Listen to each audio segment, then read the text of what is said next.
2 நாளைக்கு அப்புறம் ஃப்ரெண்ட்ஸ் இன்றைக்கி தான் யூகேயில் வெயில் அடிச்சிச்சு. காலையில் பிரேக்ஃபாஸ்ட் என்ன பண்ணணுன்னு பார்க்கலாமா? வாங்க. ராகி களி தான் காலையில் பண்ணியிருந்தேன். ராகி களி பண்ணிவிட்டு அதுக்கப்புறம் புட்டுக்கு ப்ரிப்பேர் பண்ணி வச்சுருந்தேன். கொஞ்சம் தேங்காய் இதெல்லாம் திருகி எடுத்து வச்சுருந்தேன். முதல்ல ராகி செஞ்சு முடித்ததுக்கப்புறம் அது மேலே கொஞ்சோண்டு ஆயில் விட்டு தடவி எடுத்து தனியாக வச்சுட்டேன்.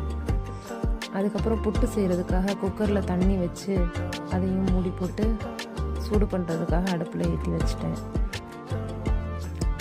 குக்கர் விசில் எடுக்க மறந்துட்டேன். அதுக்கப்புறம் தான் குக்கர் விசிலையும் எடுத்து தனியாக வச்சுட்டு தண்ணி பாயில் ஆனதுக்கப்புறம் புட்டு ரெடி பண்ண ஆரம்பித்தேன். அதுக்கு முன்னாடியே பருப்பு தாளித்து வச்சுருந்தேன், பாசிப்பயிறு, அதையும் எடுத்து தனியாக வச்சுட்டு புட்டு மாவுக்கு ப்ரிப்பேர் பண்ணி வச்சதை எடுத்து புட்டு குழலில் போட்டு கொஞ்சம் கொஞ்சமாக செய்ய ஆரம்பிச்சிட்டேன். இதே ஒரு 2 பேட்சாக வந்துடுச்சு. 2 பேட்ச் செஞ்சு எடுத்து தனியாக வச்சுட்டோம். அதுக்கப்புறம் பிள்ளைங்களுக்கும் கொஞ்சம் சாப்பாடு கொடுத்துட்டு, ஹஸ்பண்ட் வந்தாங்க, அவங்களுக்கும் கொஞ்சம் சாப்பாடு எடுத்து கொடுத்துட்டு ரெடி பண்ணி வச்சாச்சு எல்லாமே. இதுதான் எங்களோட இன்றைக்கி காலையில் பிரேக்ஃபாஸ்ட். உங்களோட காலையில் பிரேக்ஃபாஸ்ட் என்னதுன்னு கமெண்ட்டில் சொல்லுங்கள். நெக்ஸ்ட் வீடியோவில் பார்க்கலாம். பாய்.